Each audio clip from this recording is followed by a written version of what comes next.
The clubhouse door exploded inward at 2 in the morning, and Ghost's hand went to his gun before he saw her.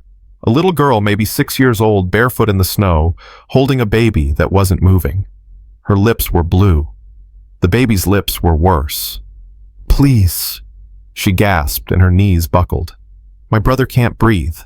Mommy's locked in the basement, and he said he'll kill her if I tell, but I had to. I had to. Please help us. Please." The baby's chest wasn't rising. Ghost was already moving. Every biker in that room was already moving. Before we continue, if you believe in second chances and real heroes, subscribe to this channel. Stay until the end to see how this story changed an entire community. And comment your city below. I want to see how far Emma's story reaches.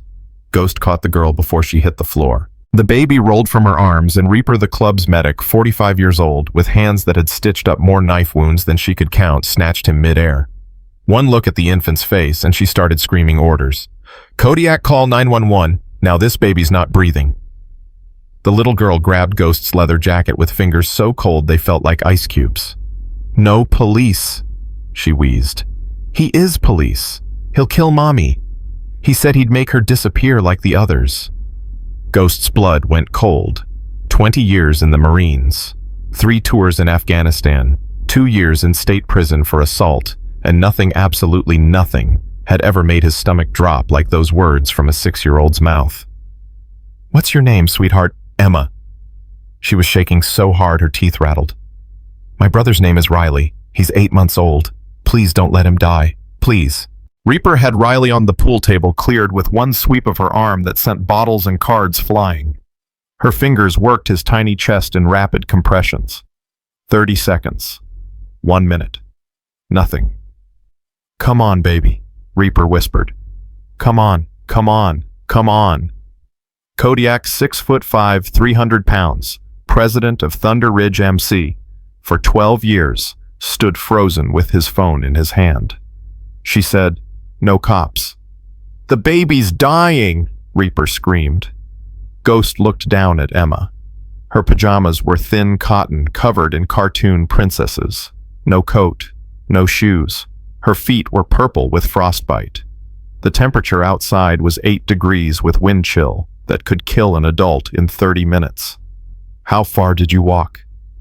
"I don't know." Tears froze on her cheeks. "Forever. I got lost twice.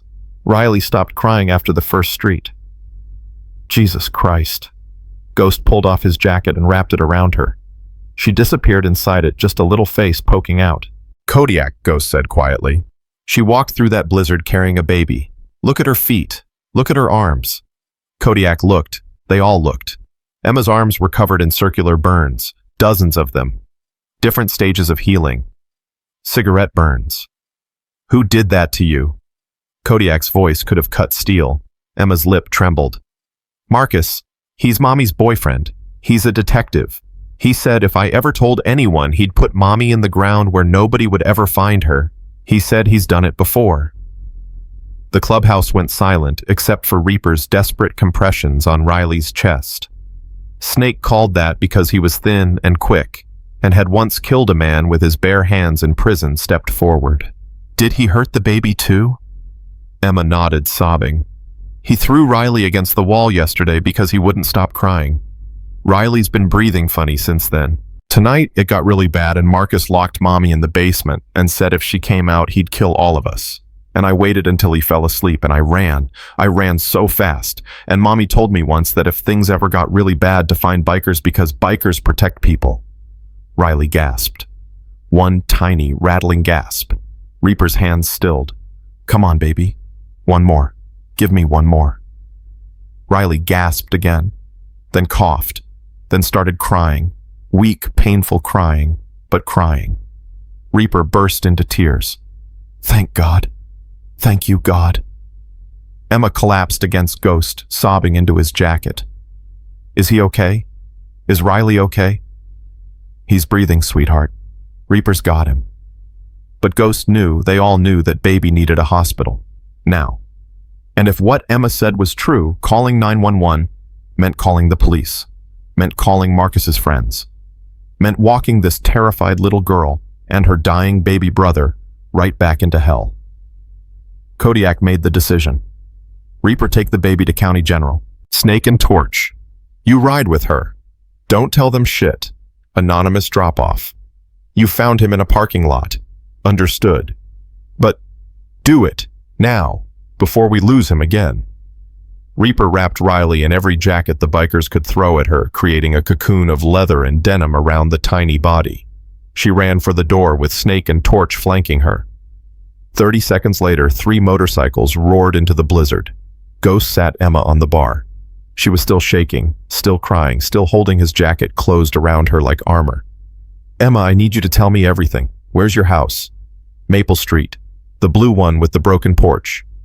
What's your mommy's name? Sarah Chen. She's 31. She's a teacher. She teaches 2nd grade. The words tumbled out like Emma had practiced them, like she'd been waiting for someone to finally ask. Marcus moved in 6 months ago. He was nice at first. He brought us presents. He fixed things. Then he started getting mad. Then he started hurting Mommy. Then he started hurting me. He never hurt Riley until yesterday. Kodiak was already on his laptop pulling up property records. Sarah Chen, 2847 Maple Street. Owns the house. Single mother. No father listed for either kid. Mommy said my dad died before I was born, Emma whispered. Riley's dad left when Mommy got pregnant. Marcus said he'd be our new dad. But dads don't hurt you. Right dads are supposed to protect you. Ghost felt something break inside his chest. He'd killed men. He'd hurt men. He'd done terrible things in the name of survival and brotherhood. But he'd never once raised a hand to someone weaker than him. Never to a woman. Never to a child. That was the line. That was the line that separated men from monsters. That's right, sweetheart. Real dads protect. Always. Marcus said he was protecting us from bad people. He said the world was dangerous and we needed him. Emma's voice got smaller. But he's the bad people, isn't he? Yeah, baby, he is. Kodiak pulled up more records. Marcus Reed, detective, 38 years old. Decorated officer, 15 years on the force. Commendations for... He stopped reading, went pale. What? Ghost demanded. 3 women, 3 ex-girlfriends, all filed restraining orders against him over the past 10 years. All 3 restraining orders were mysteriously dropped. All 3 women disappeared within a year of dropping the orders. The clubhouse erupted. Are you kidding me? The cops knew. They had to know. Kodiak held up his hand.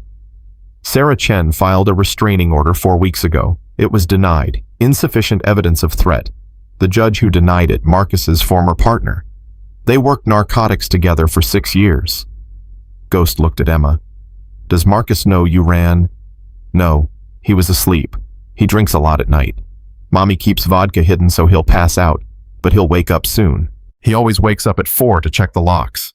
She grabbed Ghost's hand. You have to get Mommy out. Please. He has guns in the basement. He has... She stopped, trembling. He has what, sweetheart? He has pictures of the other ladies. He showed them to Mommy. He said that's what happens when women don't obey. Jesus Christ. Kodiak's phone rang. Reaper. He put it on speaker. Baby's alive but critical. Skull fracture, internal bleeding, broken ribs. They're taking him into surgery. Ghost, whoever hurt this baby tried to kill him. This wasn't discipline. This was attempted murder. Emma started crying again silently this time, tears just rolling down her frozen cheeks. Ghost pulled her close. We're getting your mommy out, Emma. I promise you. We don't break promises. But Marcus is a cop. Cops don't get in trouble. He said so. He said he could do anything and nobody would stop him because he has friends everywhere. Kodiak looked at Ghost. Looked at the 20 bikers now crowding the clubhouse, every single one of them armed, angry, and ready to ride. Marcus is about to learn something, Kodiak said quietly. He might have friends everywhere, but we're family, and family doesn't leave people behind. Emma's eyes went wide. You'll really help. Sweetheart, we're not helping. We're going to war.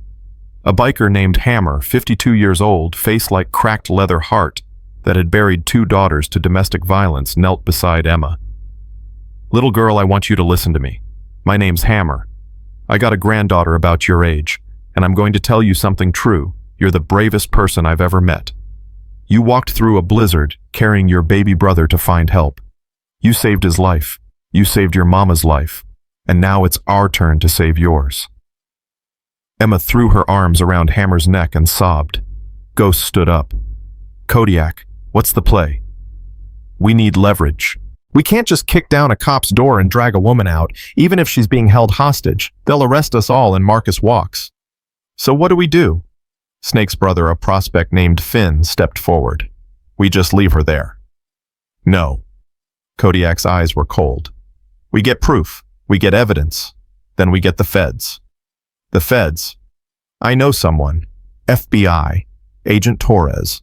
She specializes in domestic terrorism and corrupt law enforcement. If we can get her solid evidence, she can move fast. Faster than local cops. Bypass Marcus's entire network." Ghost shook his head. "And while we're gathering evidence, Marcus wakes up, finds Emma gone, and executes Sarah in the basement. No, we go now." "And do what exactly, Storm?" the house ghosts think. "We're bikers. Ex-cons. The moment we touch that property, Marcus has legal grounds to shoot us. And the entire department will back his story." Emma pulled at Ghost's sleeve. "Mommy has a phone. She hides it in the vent in the basement. Marcus doesn't know about it. She sends me messages sometimes when he locks her down there." Kodiak spun toward her. "She has a phone. Emma, can you text her right now?" "I don't have a phone. Marcus took mine. Said little girls don't need phones." "Use mine." Kodiak handed her his phone, watched as her tiny fingers typed with surprising speed. "What are you telling her?" Ghost asked. "I'm telling her we're safe, that Riley's at the hospital, that the bikers are helping, that she needs to send proof." They waited. 30 seconds, 1 minute, 2 minutes. The phone buzzed. Emma gasped. She answered. The message was short. "Emma, baby, thank God. He knows you're gone. He's coming upstairs. Send help. 2847 Maple. Basement. He has guns. He says he's going to kill me and find you. Please hurry." Then a photo loaded. Sarah Chen, beaten and bloodied, chained to a pipe in a concrete basement. Behind her on the wall, photographs of 3 women. Newspaper clippings. Headlines about missing persons. Another photo loaded. A close-up of a lockbox. Open. Full of jewelry, IDs, and driver's licenses that didn't belong to Sarah. Trophies. Marcus Reed was a serial killer, and he'd just woken up to find his next victim's children missing. Kodiak forwarded everything to Agent Torres with a message. "Active hostage situation. Cop holding woman captive. Basement of his residence. Evidence of multiple homicides. He's going to kill her. We're going in. Meet us there or arrest us after. Your choice." He looked up at his club. "Mount up, all of us. Full patches. GoPros on. We film everything. If this goes sideways, I want proof we tried to save her." Ghost looked at Emma. "Sweetheart, I need you to stay here. Can you do that? Can you wait for us while we get your mommy?" "I want to come." "Baby, it's not safe." "I walked through the snow for 2 miles. I'm already not safe. And mommy will be scared if she doesn't see me. Please, I'll stay in the truck." "I won't get out. I promise. But I need to be there when you bring her out." Ghost looked at Kodiak. Kodiak looked at Hammer. Hammer sighed. "Bring her. Keep her in the truck. Ghost, you don't leave her side." 23 motorcycles and 2 pickup trucks roared out of the Thunder Ridge clubhouse at 3:47 a.m. The blizzard had eased to light snow, but the roads were ice, and the temperature was still dropping. Emma sat in the passenger seat of Ghost's truck, wrapped in his jacket, clutching Kodiak's phone like a lifeline. "What if we're too late?" she whispered. Ghost's hands tightened on the steering wheel. "Then we make sure he pays for it. Either way, baby, you're never going back to that house. You and Riley and your mama, you're with us now. That's the family rule. We protect our own." "But I'm not family." Ghost looked at her. This tiny, frozen, brave little girl who'd walked through hell to save her brother. "Yeah, you are Emma. The second you walked through that door, you became one of us. And nobody hurts our family." Emma started crying again. But this time she was smiling through the tears. They pulled onto Maple Street at 3:58 a.m. The blue house with the broken porch was dark, except for one light in the basement window. And parked in the driveway, engine still running, was Marcus Reed's police cruiser. He was awake. Kodiak's voice crackled over the radio. He's going to run. Ghost block the driveway. Everyone else surround the house. Nobody goes in until Torres arrives. We do this by the book. But as Ghost pulled his truck across the driveway, the basement light went out. Then they heard the scream. Sarah's scream. One word, raw and terrified, no. Then a gunshot. Ghost didn't think. He just moved. He kicked open his truck door, yelled, "Stay here," at Emma, and ran for the house. Behind him, 23 bikers charged through the snow leather and boots, and fury incarnate. The front door was locked. Hammer hit it with a battering ram, a piece of timber he'd grabbed from Ghost's truck bed, and the door exploded inward. They poured into the house. Dark, silent, smell of cigarettes and something worse. "Basement!" Kodiak roared. The basement door was at the end of the hall, also locked. Snake kicked it open and they thundered down the stairs. Marcus Reed stood in the center of the basement, gun pointed at Sarah's head, his face twisted with rage. Sarah was on her knees, chained to a pipe, blood running down her temple. "Stop right there," Marcus screamed. "I'll do it. I'll blow her brains out. I'm a decorated officer and you're all trespassing. I have every legal right to defend my property." Kodiak held up his hands.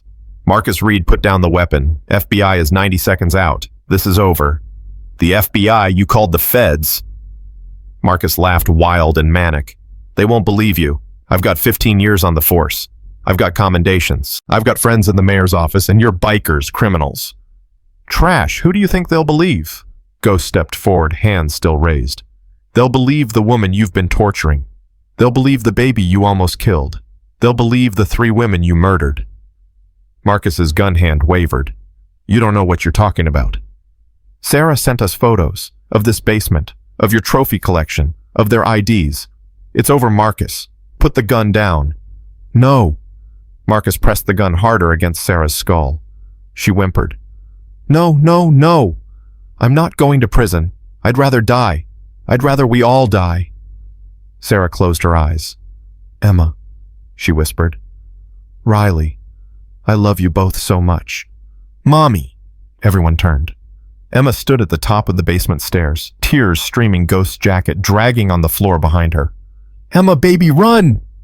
Sarah screamed. But Emma didn't run. She walked down the stairs, one slow step at a time, those frostbitten feet finding each tread with careful precision. "Emma, stop," Ghost said quietly. "Don't come closer." "Why are you doing this, Marcus?" Emma's voice was steady now. Calm. A 6-year-old child asking a question that would haunt Ghost for the rest of his life. "Why are you hurting us? We were nice to you. Mommy loved you. I called you Dad. Why would you hurt people who love you?" Marcus stared at her. The gun in his hand shook. "Because nobody really loves anyone, Emma. Everyone leaves. Everyone betrays. Your father left. Riley's father left. Those women, they were going to leave too. I couldn't let them leave. I can't let any of you leave. So you'd rather kill us. I'd rather keep you. Forever." Emma took another step. Ghost tensed, ready to rush forward to throw himself between the gun and this child who'd already saved her family once tonight. "You can't keep people by hurting them," Emma said. "That's not love. That's not family. These people..." She gestured at the bikers crowding the basement. "These people just met me 2 hours ago, and they're here. They came through the snow to save Mommy, because that's what family does. Real family doesn't hurt. It protects." Marcus's face crumpled. For just a second, he looked lost. Young, broken. "I don't know how to do that," he whispered. "Then let us go," Emma said. "Let Mommy go, and maybe you can learn." For 5 seconds, 5 eternal breathless seconds, Ghost thought it would work. Thought this 6-year-old girl had just talked down a serial killer. Then Marcus raised the gun from Sarah's head, pointed it at Emma. "I'm sorry, sweetheart, but I can't let any of you tell people what I've done." Everything happened at once. Ghost lunged forward. Kodiak drew his weapon. Sarah screamed and threw herself against the chain, trying to break free to shield her daughter. And Emma closed her eyes, whispering words Ghost barely heard. "It's okay, Mommy. Riley's safe. That's all that matters." The gunshot was deafening in the concrete basement. But it wasn't Marcus's gun. It was Agent Torres's. She'd come through the basement window, silent, fast FBI training on full display, and put a bullet through Marcus Reed's shoulder before he could pull the trigger. Marcus dropped. His gun clattered across the floor. Kodiak kicked it away. Torres had her knee on Marcus's back in seconds, cuffing him with movements so practiced they were almost beautiful. "Marcus Reed, you're under arrest for kidnapping, attempted murder, assault, and suspected homicide. You have the right to remain silent." But Ghost didn't hear the rest. He was already moving, sweeping Emma into his arms, carrying her to Sarah, who was sobbing, still chained, reaching for her daughter with shaking hands. Hammer broke the chain with bolt cutters that appeared from somewhere in his jacket. Sarah collapsed forward and Ghost carefully placed Emma in her arms. They held each other like the world was ending. Maybe it was. Maybe that's what redemption feels like, the end of one world and the terrible, beautiful beginning of another. Torres called for backup. Medical. Crime scene. Everything. Within 10 minutes, the house was swarming with federal agents, local police, who suddenly remembered they had no idea Marcus was dirty, and one very shell-shocked EMT, who kept staring at the bikers like they were guardian angels wearing leather. Sarah and Emma were loaded into an ambulance. Sarah refused to let Emma out of her arms even when the EMTs said they needed to treat the frostbite. Ghost climbed into the ambulance with them. "I'm going too. Sir, family only. I am family." Ghost's voice left no room for argument. The EMT looked at Sarah. Sarah nodded, eyes still streaming tears. They rode to County General in silence, except for Emma's quiet questions. "Will Riley be okay? Will Mommy's head stop bleeding? Will Ghost stay with us?" And Ghost's answers, steady and sure. "Yes, yes, always." At the hospital, they were separated. Sarah to imaging for her skull fracture, Emma to treatment for severe frostbite and hypothermia. Ghost to the waiting room where his MC brothers were already gathering, still wearing their leather, still looking like the scariest men in Colorado. The hospital staff kept their distance, but the families in the waiting room, other patients, other scared people, they saw something different. They saw Reaper sitting with a crying toddler, reading him a book while his mother filled out paperwork. They saw Hammer buying coffee for an elderly couple whose son was in surgery. They saw Snake giving his jacket to a homeless teenager who'd wandered in from the cold. They saw Ghost, this massive, tattooed, terrifying man, sitting with his head in his hands, praying to a god he wasn't sure existed that the little girl and her baby brother would survive. At 6:42 a.m., a surgeon came out. "Family of Riley Chen." Ghost stood up. So did every biker in that waiting room. The surgeon blinked. Which of you?" "All of us," Kodiak said firmly. "How is he?" "Critical, but stable. The surgery went well. We repaired the skull fracture and stopped the internal bleeding. He's going to need weeks of monitoring, maybe months of therapy, but..." The surgeon smiled. "That baby is a fighter. He's going to make it." Hammer started crying. This huge, scarred biker just broke down sobbing in the middle of the waiting room. Reaper hugged him. Then she hugged Ghost. Then everyone was hugging everyone, this massive group hug of leather and relief and joy. The surgeon watched, bewildered and maybe a little moved. "Can we see him?" Ghost asked. "Family can see him, 2 at a time." "We're family," Ghost said again. The surgeon looked at their patches, their tattoos, their faces that had seen too much violence and not enough love. "Yeah," she said quietly. "I can see that. Come on." Riley lay in a pediatric ICU bed, tubes and wires everywhere but breathing, rising and falling, alive. Emma was already there, wrapped in warming blankets, her frostbitten feet bandaged, sitting beside her brother's bed with one small hand resting on his tiny chest. Sarah was there too, head bandaged, arm in a sling, looking at her children like they'd been returned from the dead. Because they had been. Ghost knelt beside Emma's bed. "Hey, brave girl, how are you feeling?" "Cold, but better." She looked up at him with those huge dark eyes. "Thank you for not leaving me in the truck." You didn't stay in the truck. I know. I'm sorry. But I couldn't let him hurt Mommy without trying one more time. Mommy always says words can be stronger than bullets. I wanted to see if she was right. She was almost right, Ghost said gently. But sometimes bullets are faster than words.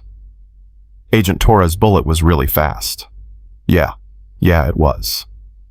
Emma reached out and took Ghost's hand. Her fingers were so small they barely wrapped around his thumb. Will you stay, she asked, until we go home? Ghost looked at Sarah. Sarah nodded, tears streaming again. Sweetheart, you're not going back to that house. Ever. Torres is setting you up in a safe house until the trial. Then we'll find you somewhere new, somewhere Marcus's friends can't find you. But I don't want to leave, Emma whispered. Everyone I know is here. My school, my friends, Mommy's job. Baby, you can't stay in that house. Not that house. Your house, the clubhouse. Emma looked up at him with absolute trust. Can we live with you? You said we were family. Family lives together. Ghost's throat closed up. Sarah spoke, her voice hoarse from screaming. Emma, honey, these men saved our lives, but they have their own lives. We can't just... Actually, Kodiak said from the doorway. You can. The clubhouse has an apartment upstairs. Used to be for prospects. It's empty. 3 bedrooms. Kitchen. Bathroom. It's not much, but it's safe. And you'd have 23 men watching over you 24 hours a day. Marcus's friends would have to go through us to get to you. Sarah stared at him. You're serious. Dead serious. We don't offer lightly, ma'am. But Emma here walked through a blizzard to find us. That means something. In our world, that means everything. She chose us, so we choose her back. All of you. I can't pay rent. Don't want rent. Want you safe. Want these kids safe. Want to make sure that what happened tonight never happens to another family if we can help it. Kodiak looked at Ghost. You good with this? Ghost looked at Emma, at Riley fighting in his ICU bed, at Sarah broken but undefeated. Yeah, I'm good, Emma smiled. First real smile Ghost had seen from her. Then we have a home. Yeah, baby, you have a home. She fell asleep holding Ghost's hand and didn't let go for 6 hours. Outside, the sun rose over Denver. The blizzard had passed. The snow sparkled clean and white and new. Agent Torres came by at noon with updates. Marcus Reed was in federal custody, talking, confessing, trying to bargain. The 3 missing women's families would finally get closure. The department was in chaos. 6 officers were suspended. The mayor was calling for investigations, and Sarah Chen and her children were alive. You did good, Torres told Ghost. Reckless as hell, but good. Will he get life? Oh, he'll get life. Multiple life sentences. Federal prison, no parole, no deals. Marcus Reed will die in a cage. She paused. The little girl, Emma, she's something special. Yeah. She's going to need therapy. They all are. What they went through. We'll make sure she gets it. Torres raised an eyebrow. You're really taking them in. They're family. You keep saying that word. I don't think it means what you think it means. Ghost smiled. It means we showed up. It means we didn't look away. It means we're here for the long haul. That's family. That's all family is. Torres nodded slowly. Well, if you need anything, resources, protection, someone to navigate the legal system, call me. FBI's in your corner on this one. Appreciate it. She left. The nurses changed shifts. Emma woke up hungry and ate 6 pudding cups. Riley's vitals stabilized. Sarah cried on and off for hours, but they were good tears, grateful tears. And Ghost sat there in that hospital room, this scary biker with his scars and his tattoos and his violent past, reading Goodnight Moon to a 6-year-old girl who'd just survived hell. At midnight, exactly 24 hours after Emma crashed through the clubhouse door, Ghost's phone rang. It was Hammer. Turn on the news, Channel 7. Ghost found a TV, turned it on. The local news anchor was mid-story, incredible rescue that has shaken the Denver Police Department to its core. Detective Marcus Reed, a 15-year veteran, has been arrested on federal charges, including kidnapping, attempted murder, and the suspected homicide of 3 women over the past decade. But tonight, we're focusing on the heroes who saved his latest victim and her children. We're told that members of the Thunder Ridge Motorcycle Club. The screen cut to footage of bikers carrying Emma to an ambulance. Ghost's face clear as day.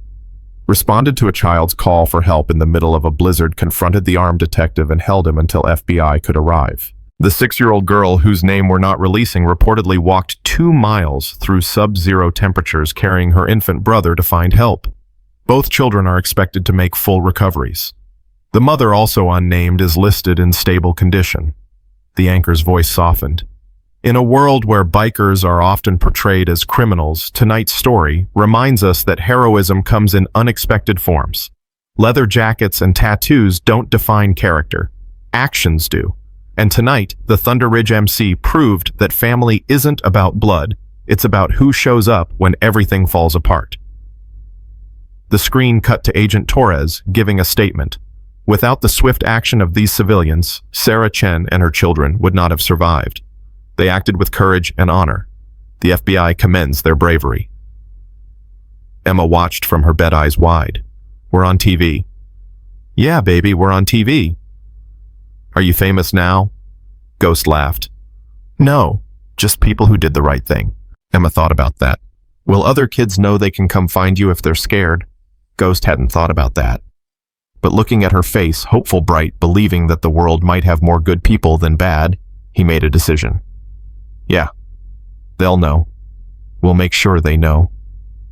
And that was how Thunder Ridge MC became the most unlikely heroes in Denver.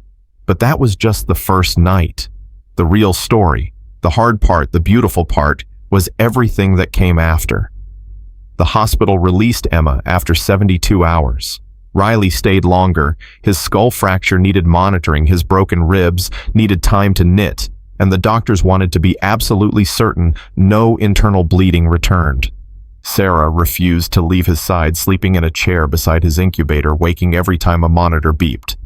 Ghost brought her coffee every morning at 6. Real coffee, not the hospital sludge, along with breakfast sandwiches from a diner 2 blocks away that Sarah mentioned she used to love before Marcus controlled everything she ate. You don't have to do this, Sarah said on the 4th morning, accepting the coffee with shaking hands. Yeah, I do. Why, you don't know us. We're strangers. Ghost sat down in the other chair, the one that had become his over the past 96 hours. Emma walked through a blizzard to find us. That makes you family. I keep telling people this, and I'm going to keep saying it until everyone believes it. Sarah was quiet for a long moment, watching Riley sleep. Marcus used to bring me coffee, in the beginning, before everything changed. He'd wake up early, drive to my favorite place, bring it to my classroom before school started. I thought that meant he loved me. I thought that's what love looked like. Love doesn't come with conditions. It doesn't come with fists. And it sure as hell doesn't come with chains. I should have left sooner. I should have protected my kids better. What kind of mother lets a man hurt her children? What kind of mother? The kind who survived, Ghost interrupted. The kind who taught her 6-year-old daughter that bikers protect people, knowing that one day Emma might need to remember that. The kind who kept a hidden phone in a basement vent as insurance. You didn't let anything happen, Sarah. You fought. With everything you had. And you won. Sarah started crying. She did that a lot now. The doctor said it was normal trauma, leaving the body, delayed shock relief manifesting as tears. Ghost just handed her tissues and stayed quiet until she could breathe again. Emma arrived an hour later with Reaper and Kate, another MC member's wife who'd volunteered to help with the kids. Emma had color in her cheeks now, and the frostbite was healing. She wore new clothes donated by the MC's extended family, and her hair was braided in a style Reaper had spent an hour perfecting. Mommy, look. Emma held up a drawing. I made this for Riley's room. It's us. All of us. See, there's you and Riley and me and Ghost and all the bikers. We're holding hands in a circle around Riley's bed, keeping him safe. Sarah took the drawing with trembling fingers. Every figure was smiling. Even Riley, despite being drawn as a tiny baby in a hospital bed. It's beautiful, baby. Kate says when Riley comes home, we can tape it on the wall. She says home is the clubhouse now. Is that true? Are we really going to live there? Sarah looked at Ghost. He'd asked her the same question yesterday. She'd been too overwhelmed to answer. Yes, Sarah said finally. Yes, we're going to live there, if Ghost and Kodiak still mean it. We mean it, Ghost said. Emma threw her arms around Ghost's neck. He caught her automatically now, this tiny weight that felt like salvation in 6-year-old form. Riley woke up crying his feeding time. Sarah moved to comfort him, but Emma was faster, standing on her tiptoes to peer into the incubator. It's okay, Riley Bear. Sissy's here. Mommy's here. Ghost is here. You're safe. You're so safe.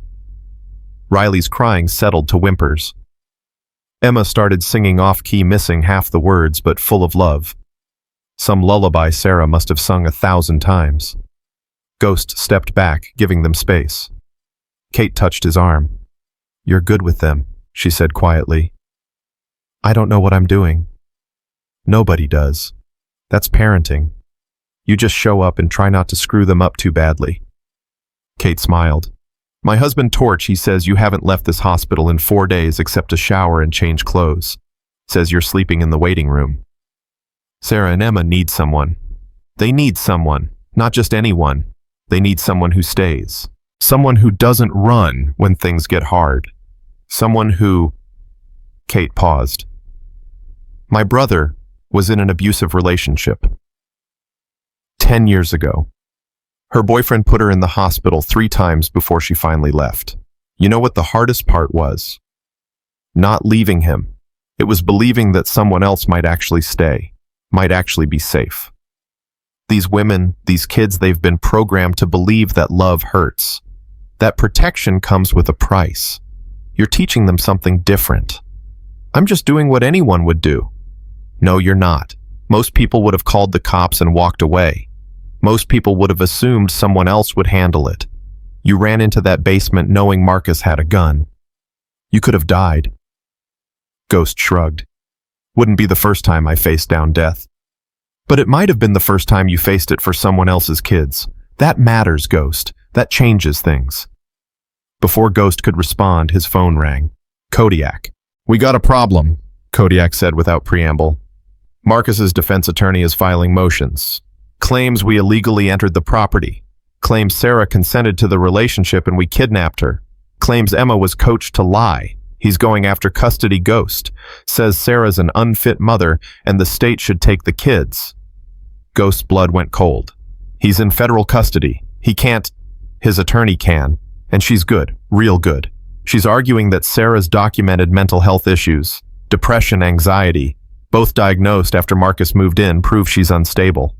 That letting her kids live in a biker clubhouse is endangering them. That we're criminals with records who shouldn't be around children. When's the hearing? Friday, 3 days. We need to be ready. Ghost hung up and looked at Sarah. She was feeding Riley, humming softly, completely unaware that Marcus was still reaching for them from his cell. He couldn't tell her, not yet, not while she was finally healing. But Emma was watching him.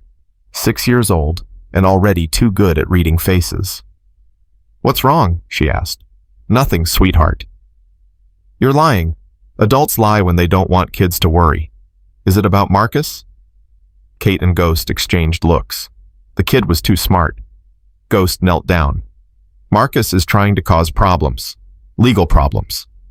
But we're not going to let him win, okay? He wants to take us away from you. How did you... I heard you talking on the phone. I can hear really good. Marcus used to talk on the phone in the other room, and I'd listen through the vent. That's how I knew about the other ladies. I heard him telling someone about them, about where he put them. Ghost's stomach dropped. Emma, did you tell Agent Torres this? No. Nobody asked me. Should I have? Yeah, baby, you should have. Can you remember what he said? Emma's face scrunched in concentration. He said there were 3. He said one was in the mountains near a lake with a funny name, Echo something. He said one was under concrete somewhere, but I didn't understand where. And he said one was in a place called Red Rocks, but not the concert place, somewhere else with the same name. Ghost was already texting Torres. This was evidence. Direct evidence from a child witness. Emma, you might need to tell this to the FBI lady. Can you do that? Emma hesitated.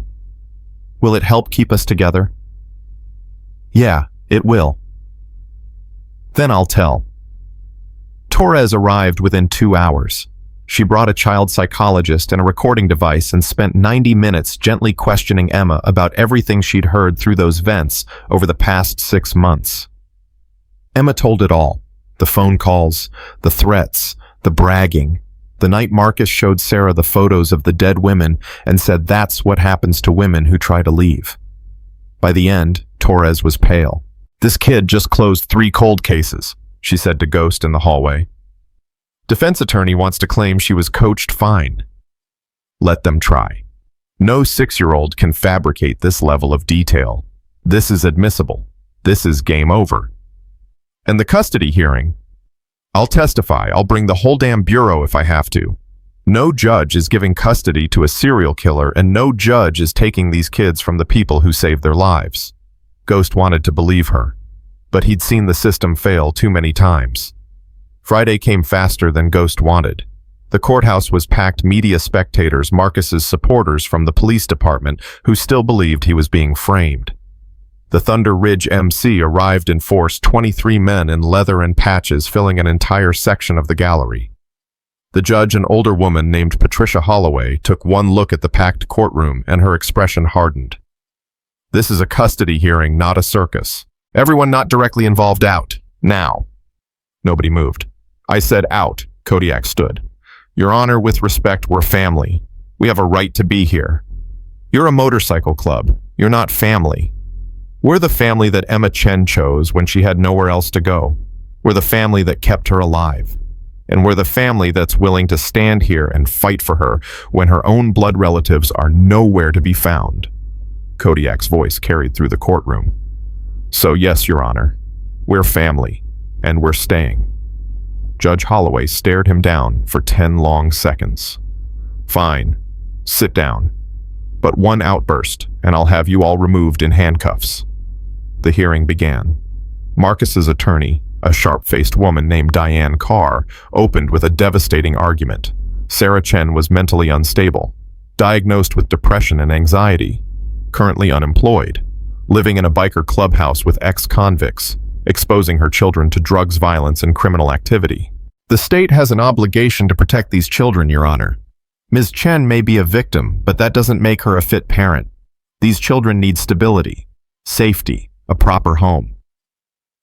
Sarah's attorney, provided pro bono by Torres's FBI connections, stood up. Your Honor, Sarah Chen is a victim of 6 months of torture and abuse. Her mental health diagnoses came after Marcus Reed moved in and began systematically destroying her life. She was employed as a teacher until Reed forced her to quit. She lived in her own home until Reed made it a prison. Everything Ms. Carr is citing as evidence of unfitness is actually evidence of survival. And the motorcycle club, Judge Holloway asked, how is living in a clubhouse appropriate for children? Because that clubhouse is safer than any foster home the state could provide. Because those bikers showed up when law enforcement failed. Because Emma Chen made the choice herself to seek them out, and that choice saved 3 lives. Diane Carr stood. Emma Chen is 6 years old. 6-year-olds don't make legal decisions. No, but they make survival decisions.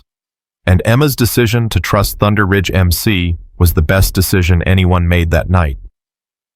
The judge turned to Torres. Agent Torres, you were first on scene.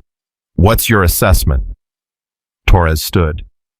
Your Honor, I've been an FBI agent for 16 years. I've seen hundreds of domestic violence cases.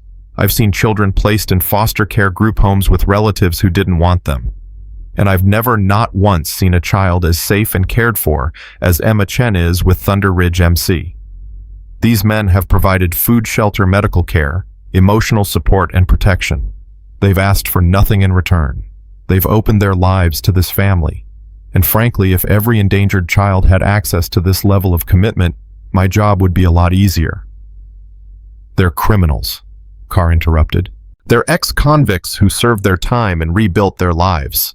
There's a difference, and their records are sealed juvenile offenses, and nonviolent crimes from decades ago. What Marcus Reed did is far worse than anything in their combined histories. Judge Holloway made notes. Where are the children now? Emma is in the gallery with Catherine Sullivan, wife of MC member Thomas Sullivan. Riley is still hospitalized but stable. Bring Emma forward. Ghost's heart stopped. Emma was supposed to be safe in the gallery, not put on the stand. Kate walked Emma to the front. Emma wore a blue dress Kate had bought her, and her hair was in 2 neat braids. She looked tiny standing before the judge's bench. Judge Holloway softened immediately. Hi, Emma. My name is Judge Holloway. Do you know why you're here? Emma nodded. Marcus's lawyer wants to take me and Riley away from Mommy and Ghost. How do you feel about that? Scared. We just got safe. I don't want to go somewhere new with people I don't know. What if the new people are nice? What if they have a big house with your own room and lots of toys? Emma's eyes filled with tears. But they won't be family. Family isn't about houses and toys. Family is about staying. Ghost stayed with us in the hospital for 4 days. He brought Mommy coffee every morning. Reaper taught me to braid my hair. Hammer reads to me every night before bed. Kodiak is teaching me chess. They stay. They don't leave. That's family. The courtroom was silent. Judge Holloway looked at Sarah. Ms. Chen, do you consent to your children living in the Thunder Ridge clubhouse? Sarah stood, voice shaking but clear. I consent. I trust these men with my children's lives. They've earned that trust every single day since Emma walked through their door.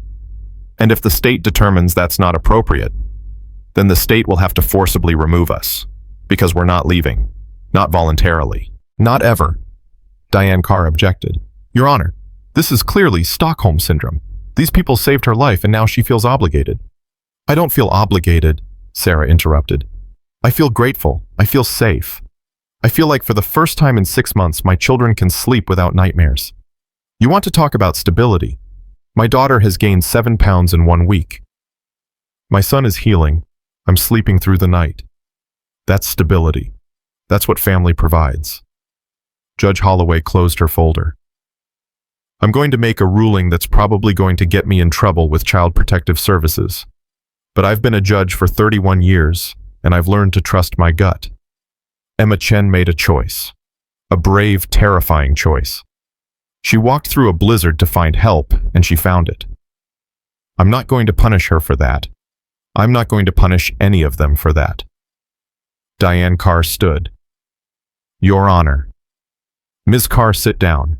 I'm not finished. Custody remains with Sarah Chen. The children will reside at Thunder Ridge MC Clubhouse under the following conditions: monthly home visits from CPS, weekly therapy for all 3 family members, and Sarah Chen must secure employment within 60 days. Ghost, is that your legal name? Ghost stood. No, ma'am. Legal name is Daniel Cross. Mr. Cross, you're listed as primary support for this family. Are you prepared for the responsibility that entails? Yes, ma'am. That means school pickups, medical appointments, middle-of-the-night fevers, teenage rebellion, and everything else that comes with raising children. This isn't temporary. This is permanent. Are you still prepared? Ghost looked at Emma. She was gripping Kate's hand, tears streaming, hope shining in her eyes. Yes, ma'am, I'm prepared. Then this hearing is concluded. Custody remains with Sarah Chen. Case closed. The gavel hit. Emma burst into tears. Sarah collapsed into her chair, sobbing. The MC erupted in quiet celebration, backslaps and hugs, and Hammer wiping his eyes with the back of his hand. Diane Carr gathered her files face tight with anger. But before she left, she stopped beside Ghost. You have no idea what you're getting into, she said quietly. Raising kids is hell. Raising traumatized kids is worse. You're going to regret this. Maybe, Ghost said. But not today. Today, I'm just grateful we get to try. Carr left. The courtroom emptied. Judge Holloway called Ghost and Sarah to the bench. I meant what I said, the judge told them. CPS will be watching. One slip, one sign those kids aren't thriving, and I'll revisit this decision. Understood. Understood, Sarah said. Good. Now get those babies home. Home. The word felt foreign and perfect all at once. Riley was released from the hospital 2 days later. The MC threw a welcome party. Nothing wild, just food and music, and the entire club standing around Riley's carrier like he was the most precious thing in the world. Emma gave Riley the drawing she'd made. Kodiak framed it and hung it in the clubhouse's main room where everyone could see it. Sarah moved their few belongings into the upstairs apartment. 3 bedrooms, just like Kodiak promised. Small but clean. Safe. That first night, Emma couldn't sleep.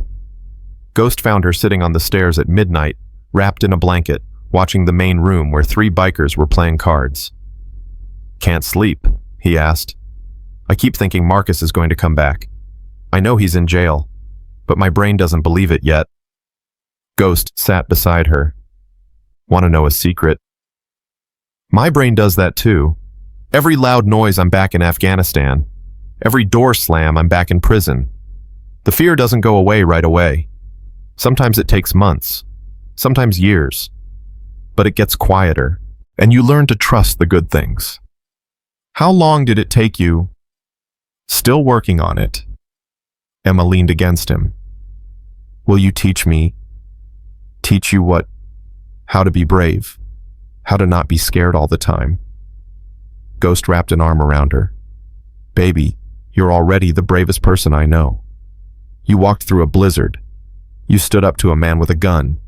You saved your family. That's not something I can teach. That's something you already are." "But I'm scared now. Does that mean I'm not brave anymore?" "No, being brave doesn't mean you're not scared. It means you do the right thing even when you're terrified.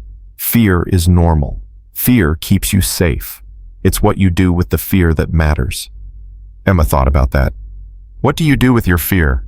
"I sit on stairs at midnight with 6-year-old girls who remind me that good things exist, that some things are worth being scared for." Emma smiled. "Can I sleep in your room tonight? Just tonight. I promise I won't make it a habit." Ghost didn't have a room yet. He'd been sleeping on the couch, giving the apartment entirely to Sarah and the kids. "I'll do you one better. Let's camp out in the main room. Sleeping bags on the floor, old school MC style." "Really? Really? But we have to be quiet. Can't wake up the card players." They set up camp under the framed drawing. Emma in her sleeping bag, Ghost beside her, both staring at the ceiling. "Ghost." "Yeah. Thank you for letting us stay. Thank you for trusting us. I didn't have a choice." "You did. You could have gone anywhere that night, but you came to us. That means something." Emma rolled over to face him. "Do you think Mommy will be okay?" "Yeah, I think she's stronger than she knows. Just like you." "Do you think Riley will remember any of this?" "No, he's too little, but he'll grow up knowing he's loved, knowing he's safe. That's what matters." Emma was quiet for a long moment. Then, in a voice so small, Ghost almost missed it. "I think I love you. Is that weird? I only met you a week ago." Ghost's chest tightened. "No, baby. That's not weird. That's called family." "So you love me too?" "Yeah, I do." Emma smiled and closed her eyes. Within 5 minutes, she was asleep. Ghost lay awake for hours, listening to her breathe, feeling the weight of responsibility settle over him like a blanket. He'd fought in wars, survived prison, buried friends, lived through hell. But this tiny girl sleeping beside him, trusting him to keep the nightmares away, this was the scariest thing he'd ever done, and he wouldn't trade it for anything. Upstairs, Sarah stood at the window watching the sun rise over Denver. Riley slept in her arms, finally peaceful, finally safe. She'd lost so much. Her home, her job, her faith in herself. But standing there in a biker clubhouse wearing borrowed clothes, holding her baby son, while her daughter slept downstairs, protected by 23 dangerous men who'd chosen to be gentle, Sarah realized she hadn't lost everything. She'd found something better. She'd found family. And for the first time in 6 months, Sarah Chen believed that maybe, just maybe, they were going to be okay. The first CPS visit came on a Tuesday morning, unannounced. Sarah was feeding Riley when the knock came, 3 sharp raps that sent her heart into her throat. "It's okay," Ghost said from the doorway. He'd been fixing a broken cabinet in the apartment kitchen. "I got it." The caseworker was a woman in her 50s named Margaret Winters, carrying a clipboard and wearing an expression that said she'd already made up her mind. She walked through the clubhouse like she was touring a crime scene, taking notes, snapping photos with her phone. "This is where the children sleep?" Margaret asked, peering into Emma's bedroom. "Yes, ma'am," Sarah said. Her hands were shaking. She hid them behind her back. "And who else has access to this apartment?" "Just us. And Ghost. He stays on the couch downstairs most nights." Margaret's pen scratched across paper. "Does Mr. Cross have a criminal record?" "I served time," Ghost said before Sarah could answer. "Assault charge, 10 years ago. Did my 2 years been clean since?" "And you think that makes you suitable to be around children?" "I think it makes me someone who knows what rock bottom looks like. Someone who clawed his way back up. Someone who understands that people deserve second chances." Ghost crossed his arms. "You got a problem with that?" Margaret's expression didn't change. "I have a problem with children being raised in a motorcycle clubhouse surrounded by convicted felons." "Yes, Mr. Cross. I have several problems with that." "Then take it up with Judge Holloway. She approved this arrangement." "Judges make mistakes." Emma appeared in the doorway, Riley in her arms. She'd gotten good at holding him, supporting his head, keeping him close. "Ghost isn't a mistake. He saved us." Margaret softened slightly. "Emma, honey, I know you're grateful. But I'm not grateful. I'm safe. There's a difference." Emma walked past Margaret and handed Riley to Sarah. "You want to know if we're okay here?" "We are. We eat 3 meals a day." Mommy smiles now. Riley doesn't cry all the time anymore. Ghost taught me how to tie my shoes yesterday. Reaper is teaching me first aid. Hammer reads me stories about knights and dragons. This is the first place I've ever lived where I'm not scared to go to sleep. So yeah, we're okay. Margaret stared at her. "You're very articulate for a 6-year-old. Marcus said smart girls are dangerous. He tried to make me quiet. But Ghost says smart girls change the world. I like Ghost's version better." Margaret closed her notebook. "I'm going to recommend continued monitoring. Monthly visits, unannounced. If I see anything that concerns me, I'll be back with law enforcement." "You do what you need to do," Ghost said evenly. "We'll be here." After Margaret left, Sarah collapsed on the couch, shaking. "She's going to take them. I could see it in her eyes. She thinks we're not good enough." "Then we prove her wrong," Ghost said. "Every single day. We prove her wrong." Emma climbed onto the couch beside Sarah. "Mommy, why do people think bikers are bad?" "Because people judge things they don't understand, baby." "That's stupid." Emma language. "But it is. Ghost has tattoos and he's nice. Marcus wore a badge and he was evil. Why do people believe the badge instead of the actions?" Sarah had no answer for that. Neither did Ghost. Because Emma was right, and sometimes the truth was just that simple and that complicated all at once. The story hit national news 3 days later, not just local anymore, national. CNN, Fox News, MSNBC, every channel running the same headline: "Biker gang saves children from serial killer cop." Kodiak's phone rang nonstop. Interview requests, book deals, movie offers. He ignored them all, but the attention brought something worse than reporters. It brought Marcus's supporters. The first threat came via email, anonymous account. Short message: "You stole a good man's family. We're coming for them." Kodiak showed it to Ghost privately. Could be nothing. Could be some keyboard warrior who gets off on scaring people. Or it could be one of Marcus's cop friends who thinks we framed him. Either way, we need to be careful. They doubled security. 2 bikers on watch at all times. Cameras installed at every entrance. Emma wasn't allowed outside without an escort. Sarah stopped taking Riley to his medical appointments alone. Someone always went with her. The second threat was worse. Someone spray-painted "child abusers" across the clubhouse wall at 3 in the morning. The cameras caught nothing. The angle had been carefully chosen, the blind spot exploited. They knew where the cameras were, Snake said, reviewing the footage. Someone's been watching us. Ghost felt ice spread through his chest. We need to move them, Sarah and the kids, somewhere safe. And go where? Kodiak asked.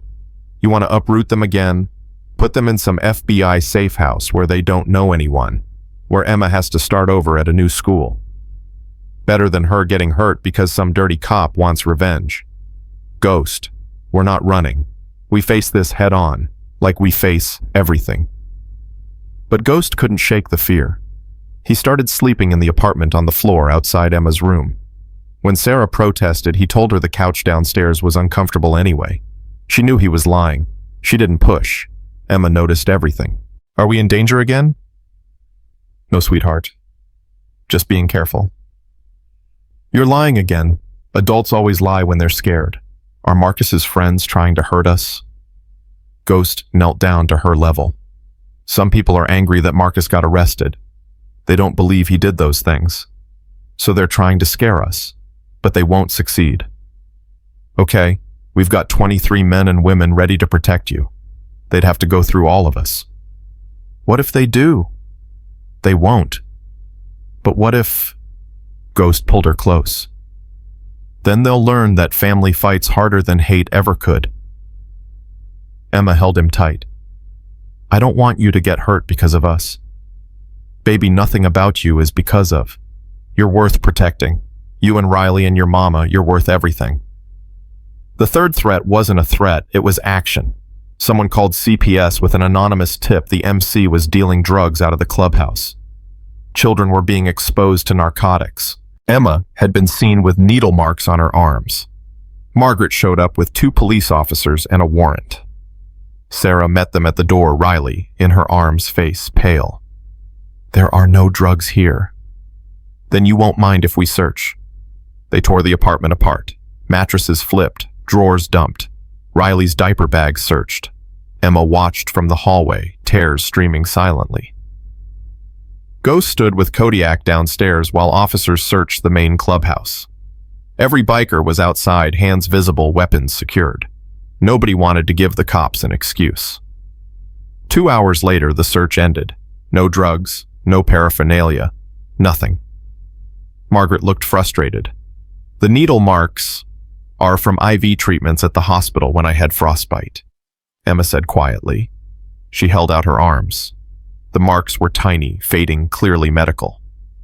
You can call the hospital. They'll tell you. Margaret's face flushed. I'm sorry. We had to investigate. No, you wanted to find something, Ghost said. Because you've already decided we're not good enough. You want these kids in the system where you can control them. Where they're statistics instead of family. That's not... It is. You walked in here with your mind made up. You didn't see the breakfast Sarah made this morning. You didn't see Emma teaching Riley to laugh. You didn't see the schedule on the fridge, doctor's appointments, therapy sessions, school enrollment. You just saw bikers and assumed the worst. Margaret was quiet for a long moment. Then she looked at Emma. Is that true? Are you happy here? Yes. Do you feel safe? Yes. Has anyone here ever hurt you? No, but someone called you and lied about us. Someone wants us to leave. Someone wants to split up our family. Emma's voice cracked. Please don't let them win. Please. Margaret closed her clipboard. I'm going to note in my report that this claim was unsubstantiated. But Emma, if anything changes, if you ever feel unsafe, you call me. Okay, you call me and I'll come get you. Okay. After they left, Sarah collapsed into Ghost's arms, sobbing. I can't do this. I can't keep fighting. Every time we start to heal, someone rips the wound open again. You can. You are. You're stronger than you think. I'm not strong. I'm terrified. What if they keep coming? What if next time they... She stopped, unable to finish. Ghost held her tighter. Next time, we'll be ready. But that night, lying on the floor outside Emma's room, Ghost wondered if ready was enough. They were fighting an invisible enemy, faceless cops, anonymous threats, a system that wanted them to fail. Emma crept out of her room at midnight, stepping carefully over Ghost. I can't sleep again. Want to camp downstairs? No, I want to ask you something. Shoot. What happens if we lose? If CPS takes us away, if Marcus's friends win? Ghost sat up. That's not going to happen. But what if it does? What if next time they find something or make something up? What if... Emma, look at me. Ghost waited until her eyes met his. Do you trust me? Yes. Then trust this. I have fought in wars. I have been shot, stabbed, beaten, and broken. I have lost friends. I have lost brothers. But I have never lost someone I swore to protect. Not once. Not ever. And I'm not starting with you. Promise. On my life, baby. On my life. Emma nodded slowly, then crawled into Ghost's lap like she was 2 instead of 6. He held her until she fell asleep, then carried her back to bed. Sarah was standing in the hallway. Thank you. For what? For not giving up on us. Most people would have walked away by now. Too much drama, too much risk. But you're still here. I'm not going anywhere. Sarah touched his face gently. I know. That's what scares me. Why? Because I'm starting to rely on you. We all are. And what happens if something changes? What happens if you wake up one day and realize this isn't what you signed up for? Ghost caught her hand. Sarah, I signed up for exactly this. For the hard parts. For the fights. For the 3 a.m. fevers. And the CPS visits and the threats. All of it. Because that's what family is. It's not the easy moments. It's the choosing to stay when things get impossible. I don't know how to do this. How to trust again. How to believe that someone might actually... She stopped. Actually love us. Not need us. Not pity us. Actually love us for who we are. Ghost pulled her close. Then let me show you. Every day. Until you believe it. Sarah kissed his cheek, quick and soft. You're a good man, Daniel Cross. Don't let word get out. I've got a reputation to maintain. She laughed, the first real laugh Ghost had heard from her. It sounded like hope. The next morning brought worse news. Agent Torres called at dawn. Marcus Reed attempted suicide in his cell last night. Ghost's blood went cold. Did he succeed? No. Guards found him in time. But Ghost, there's more. He left a note. Claims he's innocent. Claims you and the MC planted evidence. Claims Sarah seduced him and then changed her mind. He's trying to paint himself as the victim. Nobody's going to believe that. His defense attorney is using it. Claims Marcus suffered a mental breakdown from false accusations. She's pushing for a psych evaluation, possible reduction in charges. Ghost, she's good. She's building reasonable doubt. Emma heard him confess. Through the vents. She told you everything. And Carr is claiming a 6-year-old can't distinguish between reality and nightmares. That Emma was traumatized and confused. That her testimony is unreliable. Ghost wanted to punch something. What do? We find more evidence. Something concrete. Something Carr can't explain away. Torres paused. Ghost Marcus kept detailed records. He was a cop, he documented everything. If we can find his real files, his actual trophies, we can bury him. Where would he keep them? That's the question. We searched his house, his car, his locker at the station. Nothing. He hid them somewhere off-grid. Somewhere he felt safe. Ghost thought for a moment. Emma said she heard him talking about the mountains. Echo Lake. What if he didn't just bury the bodies there? What if he kept things there too? It's a long shot. It's the only shot we have. Torres was quiet. I can't officially sanction a search without probable cause. But if you and your MC happen to go camping up there and happen to find something... Understood. Ghost gathered Kodiak's snake and hammer, told them the plan.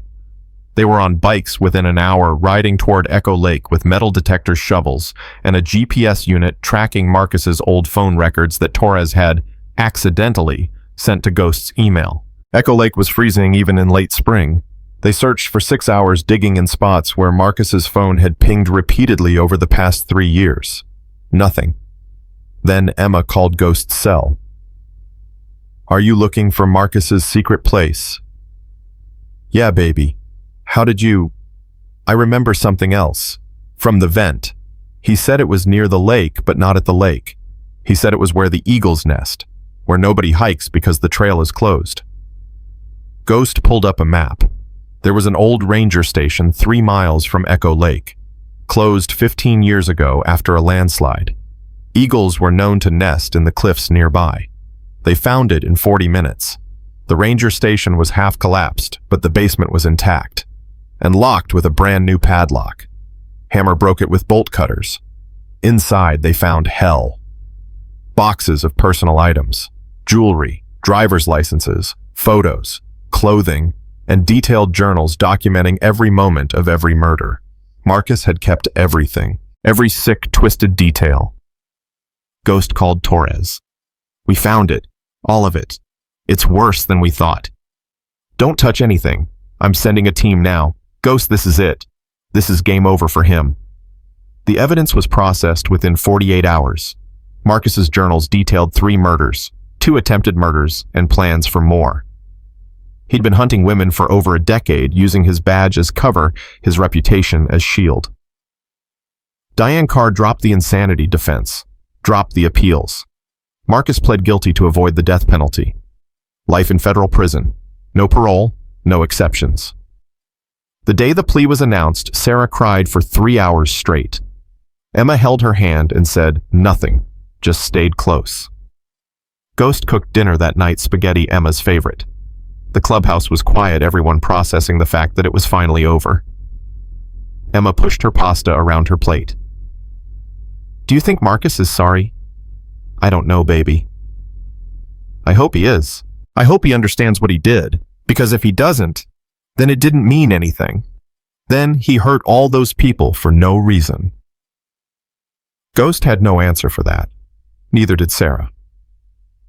Later, after Emma was asleep, Sarah found Ghost outside. I need to tell you something. Okay. I'm starting to feel normal again, almost happy, and that terrifies me. Why? Because every time I've been happy before something terrible happened. My first husband died. Riley's father left. Marcus turned into a monster. I'm scared that this... She gestured at the clubhouse, at Ghost, at everything. Is just another setup for disaster. Ghost took her hand. Sarah, I can't promise you that nothing bad will ever happen. Life doesn't work that way. But I can promise that whatever comes, you won't face it alone. None of you will. That's the difference between us and everyone who hurt you. We stay. For how long? As long as you'll let us. Sarah leaned against him. What if I want forever? Ghost's heart stopped. What? I'm saying I want this to be real. Not just refuge, not just protection. Real. Family. Us. Together. Is that crazy? Is it too soon? Sarah, I know it's fast. I know we barely know each other. But you've seen me at my worst. You've seen my kids at their worst. And you stayed. That tells me everything I need to know about who you are. Ghost turned to face her. I'm scared too. I'm scared I'll screw this up. I'm scared I'm not good enough. I'm scared. Sarah kissed him. Soft and quick and trembling. Stop being scared. Start being here. With us. For real. Ghost kissed her back. Slower. Certain. Okay. For real. Inside, Emma was supposed to be asleep, but she'd crept downstairs and was watching through the window with Reaper. They're kissing, Emma whispered. Yep. Does that mean Ghost is staying forever? Looks like it. Emma smiled so wide her face hurt. Good. Because I asked Santa for a dad for Christmas. I know it's only June, but maybe Santa's an early delivery kind of guy. Reaper hugged her. Maybe he is, sweetheart. Maybe he is. The next morning, CPS called. Margaret's voice was different, warmer. I'm closing your case. Sarah almost dropped the phone. What? I've reviewed the evidence. The threat investigation, the false drug report, everything. You've been targeted by people trying to hurt you, and you've weathered it with grace. Your children are thriving. Emma's teacher says she's excelling in school. Riley's doctors say his recovery is remarkable. And honestly, Ms. Chen, I was wrong about the MC. They're not criminals. They're family. Your family. And I'm not going to interfere with that anymore. Thank you, Sarah whispered. Thank you for teaching me that family looks different than I thought. Good luck, Ms. Chen. Sarah hung up and screamed joy relief victory. Ghost came running. What happened? We're free. CPS closed the case. We are really free. Emma appeared in the doorway. Does that mean nobody can take us away? Nobody can take you away, baby. You're ours. Forever. Emma launched herself at Ghost, at Sarah, at everyone. Riley gurgled from his carrier happy because everyone else was happy. And for the first time since that frozen night in February, Sarah Chen allowed herself to believe in happy endings. Because sometimes against all odds, love wins. Sometimes the broken pieces come together stronger. Sometimes bikers in leather turn out to be the heroes nobody expected. And sometimes a 6-year-old girl's desperate choice to walk through a blizzard saves more than just 3 lives. It saves everyone. 3 months passed like a dream Sarah kept waiting to wake from. Emma started 2nd grade at Mountain View Elementary wearing a new backpack Hammer had bought her, and carrying a lunch Ghost packed every morning. Riley hit developmental milestones the doctors said might take years, sitting up laughing, reaching for toys. Sarah got hired as a substitute teacher, then offered a full-time position for the fall semester. Everything was perfect. That should have been Sarah's first warning. The call came on a Thursday afternoon. Ghost was teaching Emma to change a tire in the clubhouse parking lot when Sarah's phone rang. Unknown number. Ms. Chen, this is Detective Howard Brennan, Denver PD Internal Affairs. Sarah's blood turned to ice. What do you want? We're conducting an investigation into the Marcus Reed case, specifically allegations that evidence was tampered with. We need you to come in for questioning. I already gave my statement to the FBI multiple times. This is separate from the federal case. This is about potential misconduct during the initial rescue. We have reason to believe certain evidence was planted. That's insane. Agent Torres wasn't first on scene. Your biker friends were. And according to our investigation, they had access to Marcus Reed's property unsupervised for over 20 minutes before law enforcement arrived. Sarah's hands shook. They saved our lives. That's not in question, ma'am. What's in question is whether they manufactured evidence to ensure a conviction. If they did, Marcus Reed could walk on appeal. We need to verify the chain of custody was maintained properly. When do you need me to come in? Tomorrow morning, 9 a.m., Denver PD headquarters, and Ms. Chen come alone. No bikers, no attorneys, just you. The line went dead. Ghost knew something was wrong the second Sarah walked outside. Her face had gone pale, her breathing shallow. What happened? Internal Affairs wants to question me. They think you planted evidence. They think Marcus might get out on appeal. Ghost's jaw tightened. That's impossible. Torres documented everything. We didn't touch anything at the ranger station until she arrived. They're saying you had 20 minutes alone at the house, the night of the rescue, that you could have planted anything. We were saving your life. We broke down a door because we heard a gunshot. I know that, but they're looking for reasons to discredit the case. Marcus's lawyer must be behind this. If they can prove evidence tampering, the entire conviction collapses. Emma appeared in the doorway. Is Marcus getting out of jail? No, baby, Sarah said too quickly. Nobody's getting out. It's just some questions. You're lying again. Sarah closed her eyes. Emma, not now. When are you going to tell me the truth? I'm not a baby. I know when something's wrong. Emma's voice rose. Is he coming back? Are we going to have to run again? Emma, tell me. The parking lot went silent. Every biker stopped what they were doing. Ghost knelt down. Emma, look at me. Marcus Reed is in federal prison. He's not getting out. But his lawyers are trying to find mistakes in how we rescued you. They're going to ask your mom questions about that night, and she's going to tell them the truth. That's all this is. What if they don't believe her? Then we deal with it together. Emma's eyes filled with tears. I'm tired of dealing with things. I'm tired of being scared. I just want to be normal. I know, baby. I know. Emma ran inside. Ghost started to follow, but Sarah stopped him. Let me. She needs her mom right now. Sarah found Emma in her room, face buried in a pillow, sobbing. Riley was in his crib, reaching for his sister, making worried sounds. Baby, come here. I hate this. I hate that Marcus still gets to hurt us even though he's in prison. I hate that we can't just be happy. Why can't we just be happy? Sarah lay down beside her. Because healing isn't a straight line. It's messy and hard, and sometimes it feels like 2 steps forward, 3 steps back. But Emma, we are happy. Look at everything we have now. Look at how far we've come. But what if we lose it? What if they take it all away? Then we start over, again and again, as many times as it takes.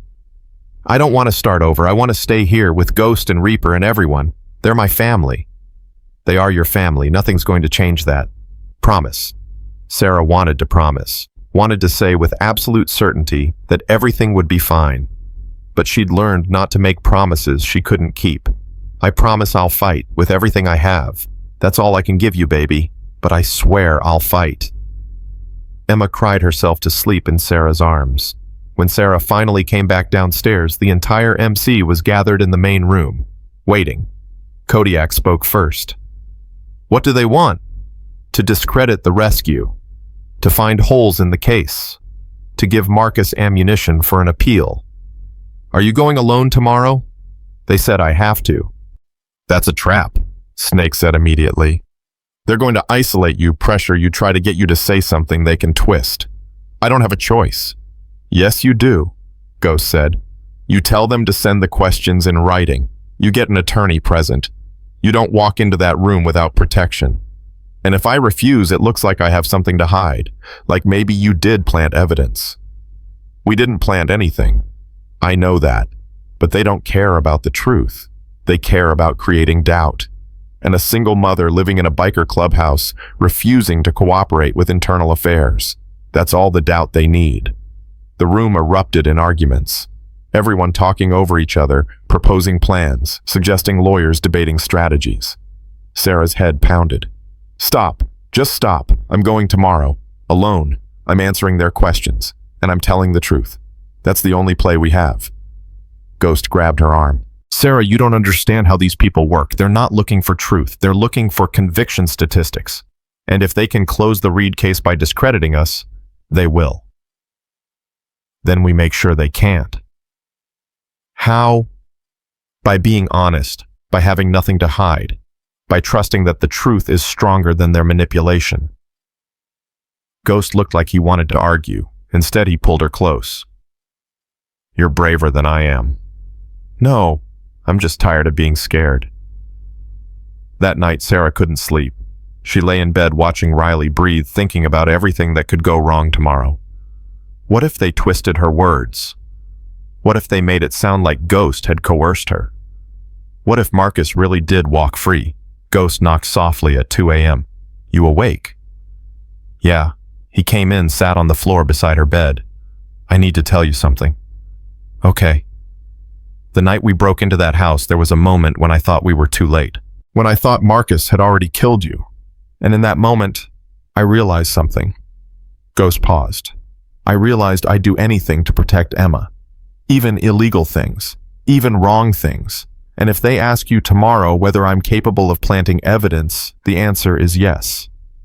I am. If it meant keeping her safe, I would. Sarah sat up. Did you? No, but I would have. That's what I need you to understand. I would burn the whole world down to protect that little girl.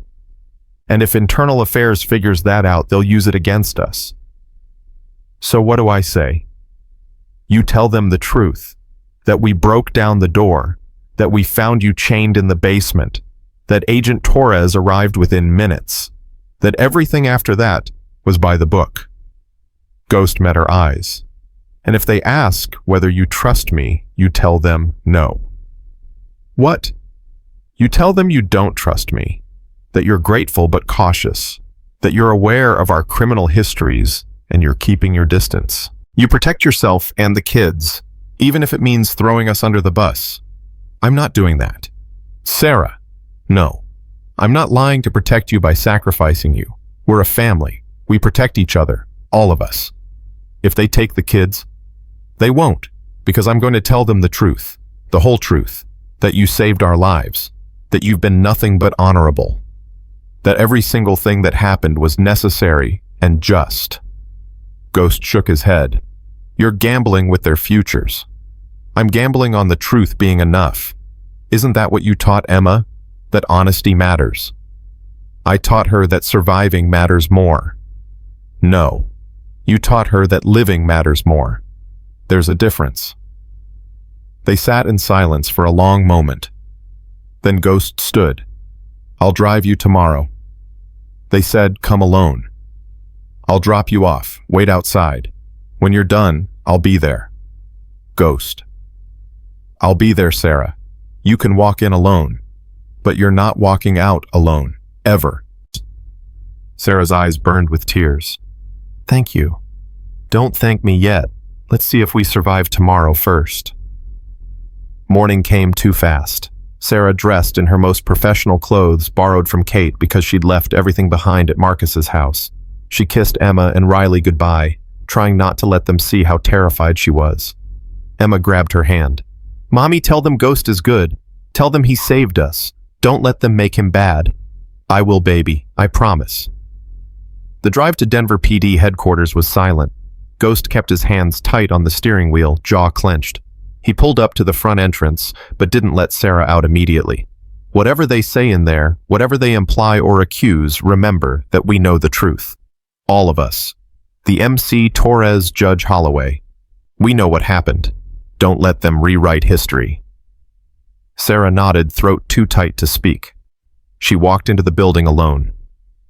Detective Brennan was waiting in an interrogation room.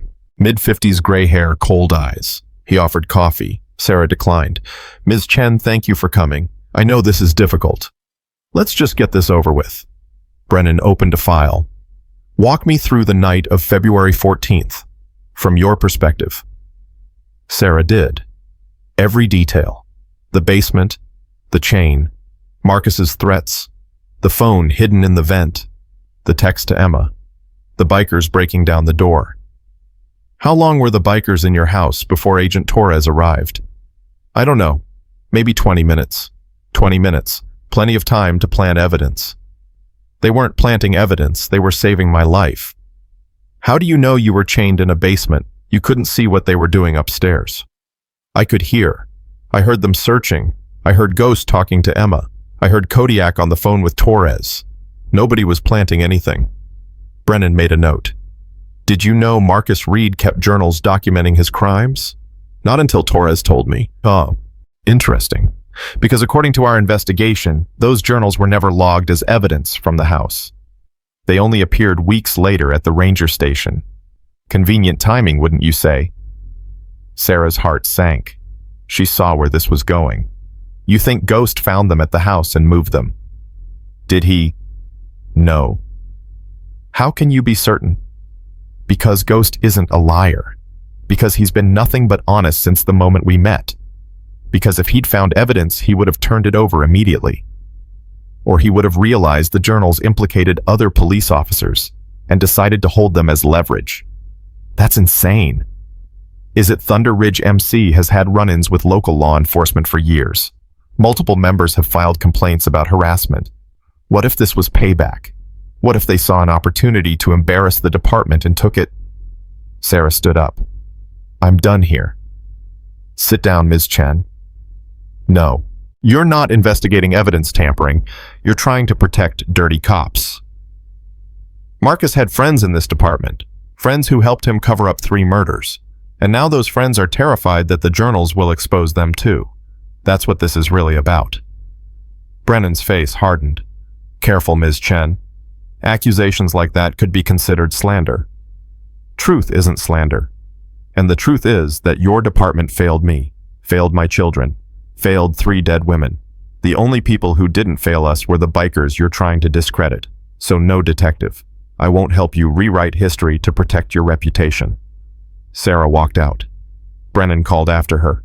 We can subpoena you, Ms. Chen, force you to testify. Then do it, and I'll tell a jury exactly what I just told you. She was shaking so hard she could barely walk. But she made it to the lobby, made it outside, made it to Ghost's truck where he was waiting exactly like he'd promised. "How bad?" he asked. "They're coming after you. They think you moved the journals from the house to the ranger station. They're building a case for evidence tampering." Ghost's knuckles went white on the steering wheel. "Did they threaten you?" "Tried to. I walked out." "Sarah, they're going to subpoena you, force you to testify against us." "Let them. I'll tell the truth." "The truth might not be enough." Sarah grabbed his face, forced him to look at her. "Daniel Cross, listen to me. I am not losing you. I am not losing this family. If they want a fight, we'll give them one. But we're not running. And we're not surrendering. Understood?" Ghost stared at her, something shifting in his expression. "When did you get so tough?" "I learned from my daughter. She walked through a blizzard. I can walk through a courtroom." They drove back to the clubhouse in silence. When they arrived, Kodiak was waiting with Agent Torres. "We have a problem," Torres said immediately. "Internal Affairs is pushing for a grand jury investigation. They're claiming federal overreach, saying I bypassed local protocols, suggesting the entire case was tainted." "Can they do that?" Sarah asked. "They can try. But here's what they don't know." Marcus Reed started talking. His attorney cut a deal for better prison conditions. And Marcus gave up 6 names. 6 officers who knew about the murders, who helped cover them up, who took money to destroy evidence. Ghost went very still. "Brennan, 3rd name on the list." Sarah felt the world tilt. "He was investigating us while knowing he's implicated. Classic misdirection. If he can discredit our case, his involvement disappears with it." Torres smiled grimly. "But we recorded Marcus's confession, and yesterday the FBI arrested all 6 officers, including Detective Howard Brennan." Sarah's knees went weak. "So the investigation is over. Internal Affairs is shut down. Denver PD is in chaos. And Marcus's conviction stands. It's over, Sarah. For real this time." Sarah collapsed into a chair. Ghost stood behind her, hands on her shoulders. Emma came running in. "Mommy, did you win?" Sarah started laughing, crying, both at once. "Yeah, baby, we won." Emma whooped and ran to tell Riley, who obviously didn't understand, but clapped his hands anyway because Emma was excited. Torres left. Kodiak opened a beer. The MC started celebrating quiet celebration because that's how bikers marked victory. No fireworks, just presents. That night, Sarah found Ghost in the garage working on his motorcycle. She sat beside him on the concrete floor. "I need to tell you something." "Okay." "I'm falling in love with you." Ghost's hands stilled on the wrench. "Sarah." "I know it's fast. I know it's complicated. I know I should probably wait longer, heal more, figure myself out. But I'm tired of being careful. I'm tired of protecting myself from happiness. You've been here through everything, the worst parts, the scary parts, the moments when I was sure I'd break. And you stayed, so yeah, I'm falling in love with you, and I needed you to know." Ghost set down the wrench, turned to face her fully. "I fell in love with you the first time Emma told me you were smart enough to hide a phone in a vent. Because right then, I knew you're a survivor, a fighter, someone who plays the long game, someone who teaches her kids to find bikers when the world falls apart. That's who you are. And yeah, Sarah, I love you too." Sarah kissed him, not gentle this time, certain and deep and full of everything they'd survived together. When they finally pulled apart, Emma was standing in the doorway with Reaper. "Called it," Emma said. "I told Reaper you guys were going to kiss eventually." "Emma Chen, are you spying?" "It's not spying if you leave the door open. That's just careless." Emma grinned. "Does this mean Ghost is my dad now?" Sarah looked at Ghost. Ghost looked at Sarah. "Do you want him to be?" Sarah asked. Emma thought about it seriously. "Yeah, but only if he wants to be. I don't want a dad who feels forced. I want one who chooses us." Ghost knelt down. "Emma, I chose you the second you walked through that door, and I choose you every single day. So yeah, if your mom says it's okay, I'd like to be your dad. Mommy, Sarah was crying again. Yeah, baby, it's okay. Emma launched herself at Ghost, wrapping her arms around his neck. I got a dad for Christmas after all, even though it's only September. Technically, you got a dad in February, Reaper pointed out. True, but it took him a while to make it official. Ghost held Emma close, this tiny girl who'd saved all of them just by being brave enough to ask for help. Emma, yeah, thank you. For what? For trusting us. For choosing us. For teaching me what family really means. Emma pulled back, looking at him seriously. Family means staying.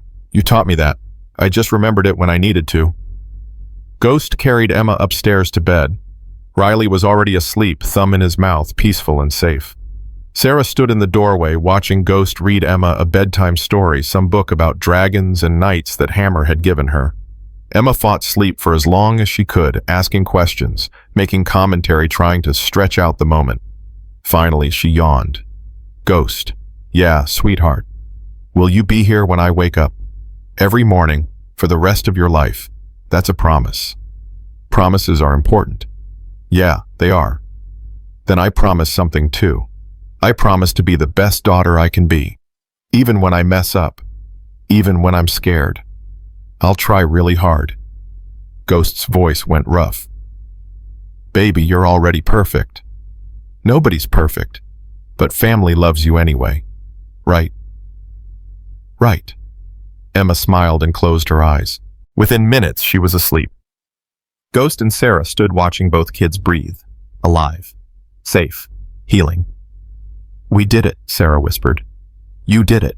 You fought when most people would have given up. We did it together. All of us. They went downstairs where the MC was still gathered. Kodiak raised his beer. To family. The one you're born into and the one you choose. To family. Everyone echoed. Ghost pulled Sarah close. Emma was asleep upstairs. Riley was safe in his crib. Marcus was rotting in federal prison. The corrupt cops were arrested. The threats were over. They'd survived. More than survived. They'd won. And tomorrow they'd start building the life they'd all fought so hard to protect. Together. Because that's what family does. They stay. 6 months later, Emma turned 7 years old. The MC threw her a party at the clubhouse, nothing fancy, just cake and presents and 23 bikers singing Happy Birthday off-key while Riley banged a spoon against his high chair. Sarah stood beside Ghost, his arm around her waist, watching their daughter blow out candles. Emma made a wish, closed her eyes tight. Blue. What did you wish for? Hammer asked. Can't tell. It won't come true. Smart kid. But later, when everyone was eating cake, Emma whispered to Ghost, I wish that this would last forever, that nobody would take it away. Ghost's chest tightened. Baby, nobody's taking anything away. You can't promise that. Things change. People leave.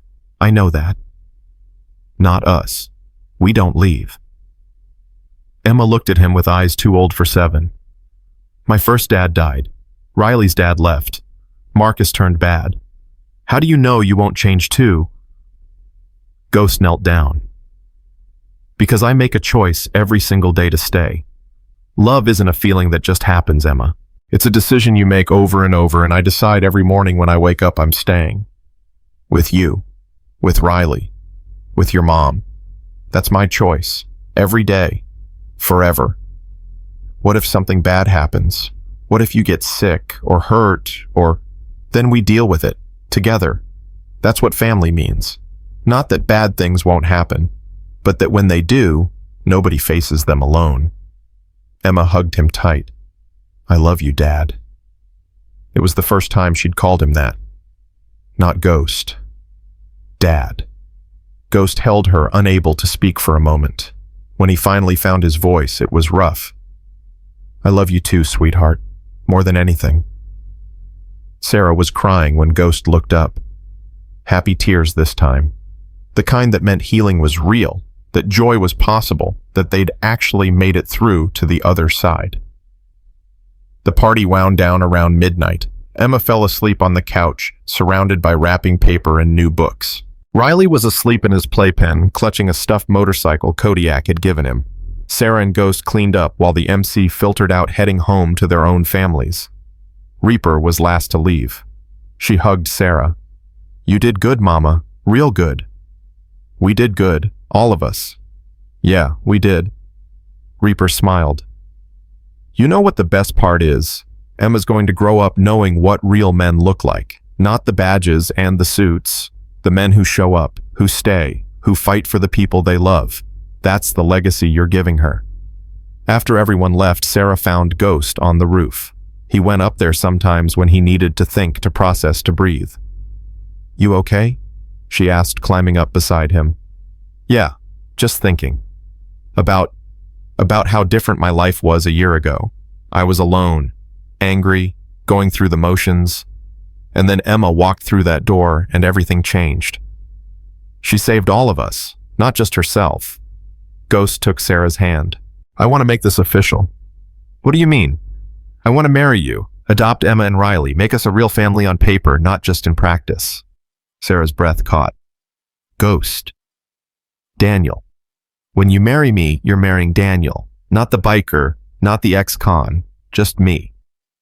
"Daniel Cross, are you proposing?" "Yeah, I am. No ring yet because I wanted to ask first. Make sure you actually want this before I spend money on jewelry." Sarah laughed through tears. "You're the least romantic man I've ever met."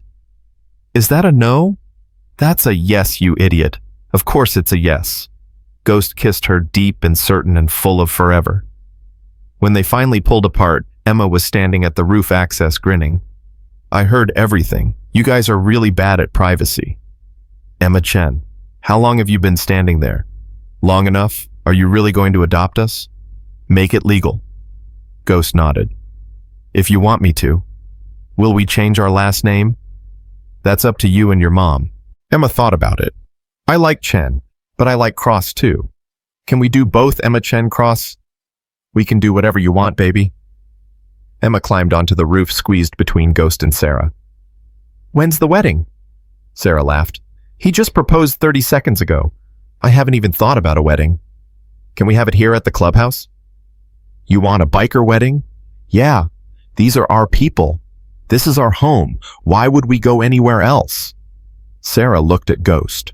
Ghost looked at Sarah. They both smiled. "Clubhouse wedding it is," Ghost said. The engagement was announced the next morning.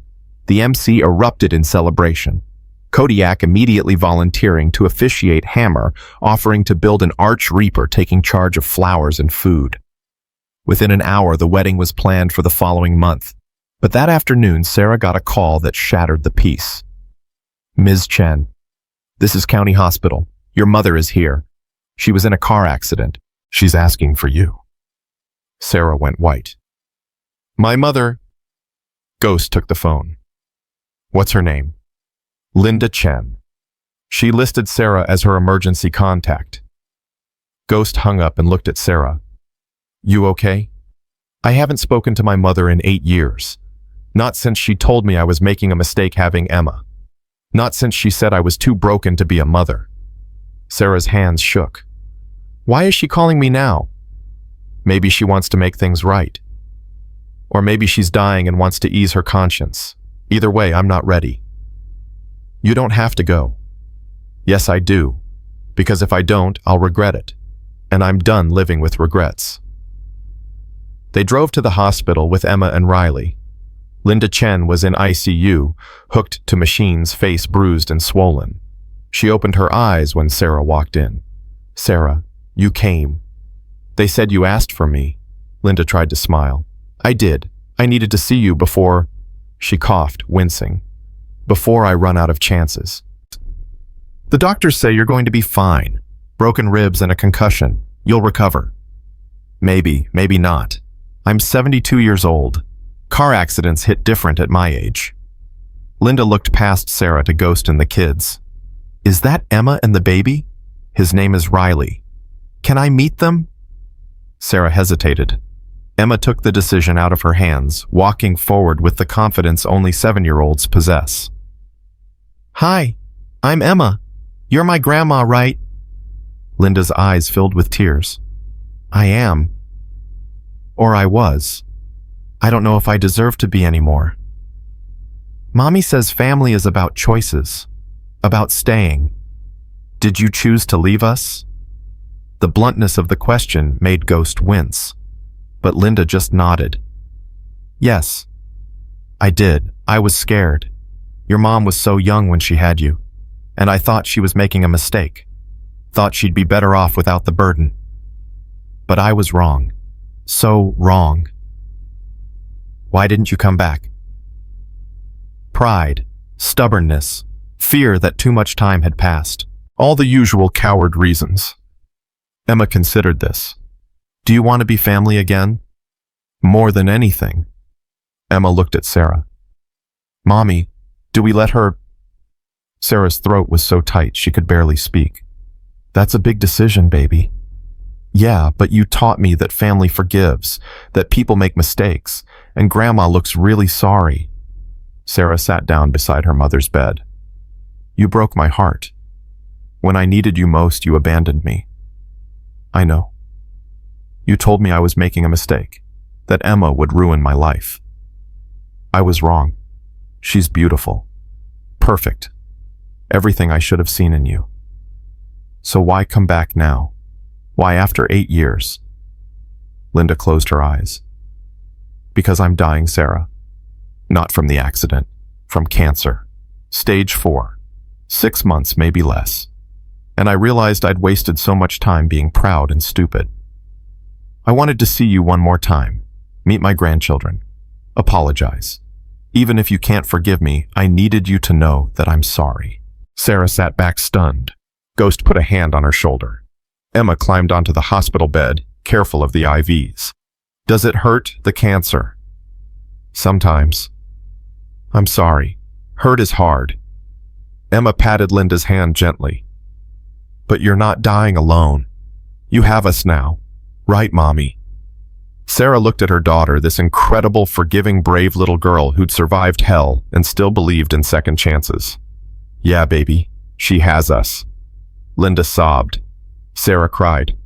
Emma held both their hands, and Riley made happy sounds from Ghost's arms, because babies don't understand pain, yet they just know when people they love are together. Linda moved into the clubhouse 3 days later. The MC converted a first-floor room into a bedroom, installed medical equipment, arranged hospice care. Linda protested at first, said she couldn't impose on strangers. Kodiak shut that down immediately. "You're Emma's grandmother. That makes you family. We take care of family. End of discussion." Linda cried a lot those first few weeks, from pain, from gratitude, from regret, but slowly she healed in ways that had nothing to do with cancer. She watched Emma play with the MC kids, watched Riley learn to walk, stumbling between bikers who caught him every time he fell, watched Sarah and Ghost plan a wedding, their love, obvious and strong and real. One night, Linda asked Sarah to sit with her. "I need to tell you something." "Okay." "When your father died, I broke, completely.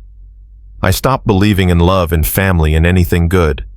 And when you got pregnant so young, I saw my own mistakes reflected in you.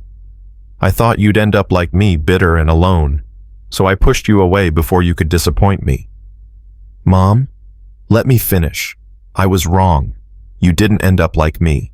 You ended up better, stronger. You built a life.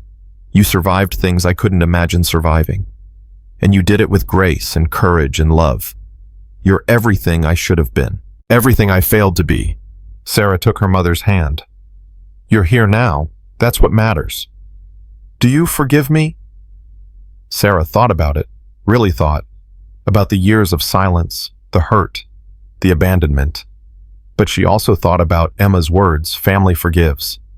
"Yeah, Mom, I forgive you." Linda cried. Sarah held her, and something that had been broken for 8 years finally started to heal. The wedding happened on a Saturday in October. The clubhouse was decorated with fall flowers and lights. Chairs were set up in the parking lot. Every member of Thunder Ridge MC attended along with Agent Torres, Judge Holloway, and dozens of families the MC had helped over the years. Emma was Flower Girl, wearing a dress she'd picked out herself. Riley was ring bearer, carried by Hammer because at 14 months old he couldn't exactly walk down an aisle reliably. Linda sat in the front row oxygen tank beside her, crying before the ceremony even started. Sarah wore a simple white dress. Nothing fancy, just her. Ghost wore his MC vest over a button-down shirt. Kodiak had tried to convince him to rent a tux. Ghost had replied with a look that said, absolutely not. Kodiak officiated, keeping it short and real. We're gathered here because two people decided that surviving together was better than surviving alone. Because a little girl was brave enough to ask for help. Because a biker was brave enough to answer. Because family isn't about blood, it's about choice. Daniel Cross, do you take Sarah Chen to be your wife, to love and protect and stand beside through everything life throws at you? I do. Sarah Chen, do you take Daniel Cross to be your husband, to love and trust and build a life with knowing he'll never leave? I do. Then by the power vested in me by absolutely nobody official, I now pronounce you husband and wife. Kiss her already. Ghost kissed Sarah while the MC cheered and Emma shouted, "That's my dad!" And Riley clapped his hands and Linda sobbed into a tissue. The reception was pure chaos, food and music and dancing, and Emma teaching other kids how to do a biker handshake she'd made up. Riley fell asleep in his grandma's lap, while Linda stroked his hair and whispered stories about Sarah as a baby. As the sun set, Ghost pulled Sarah aside. Happy. Happier than I ever thought possible. Me too. They watched Emma dancing with Hammer, giggling as he spun her around. Watched Riley sleep peacefully in Linda's arms.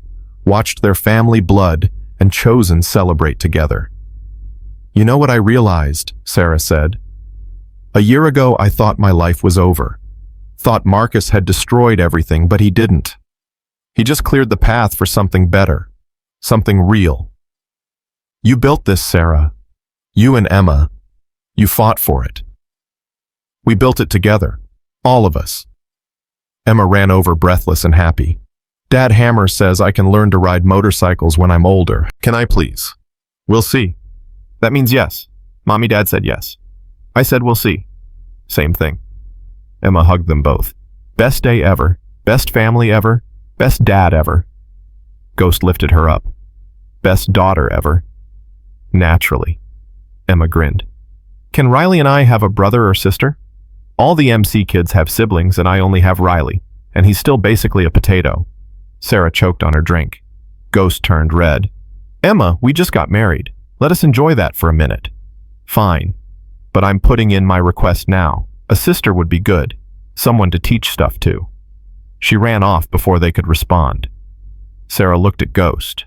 You know she's going to bring this up daily now. Yeah, I know. And maybe she's right. Maybe Riley needs someone else to boss around besides him. Sarah laughed. Daniel Cross, are you saying you want more kids? I'm saying I want whatever makes our family complete. If that's more kids, then yeah, I want that. Sarah kissed him. We'll talk about it. After the honeymoon, we're not actually taking because we have 2 kids and a dying mother. Romantic as always. You love it. Yeah, I really do. Linda died 3 months later, peacefully in her sleep with Sarah holding one hand and Emma holding the other. She'd lived long enough to see Sarah married Emma thriving, Riley walking and talking. Long enough to make peace with her mistakes. Long enough to be forgiven. The funeral was small, just family. Linda had requested no church service, just the MC clubhouse, the people who'd shown her what family really meant. Emma spoke, 7 years old, and already understanding loss too well. Grandma Linda taught me that it's never too late to come home. That family forgives. That love is stronger than mistakes. She missed a lot of my life. But she was here for the important parts at the end. And that's what matters. They buried Linda beside Sarah's father, united in death the way they'd never been in life. Emma put flowers on the grave every week. Sometimes she talked to Linda, telling her about school, and Riley's new words, and the baby sister Sarah and Ghost were expecting. Because 3 months after the funeral, Sarah found out she was pregnant. Emma had manifested that sister through sheer force of will. The pregnancy was easy compared to everything else Sarah had survived. She worked through most of it teaching second grade with a growing belly, while Ghost drove her to appointments, and Emma read baby books, and Riley practiced saying sister over and over. The baby was born in June, a girl, healthy and loud and perfect. They named her Hope, because that's what she was. Hope that good things happen, that love wins, that families survive. Emma held her baby sister in the hospital, tears streaming. "She's so small." "You were this small once," Sarah said. "Was I this cute?"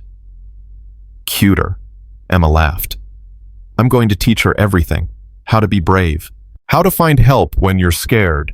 How to trust bikers." "Maybe skip that last part," Ghost said. "Why it saved our lives."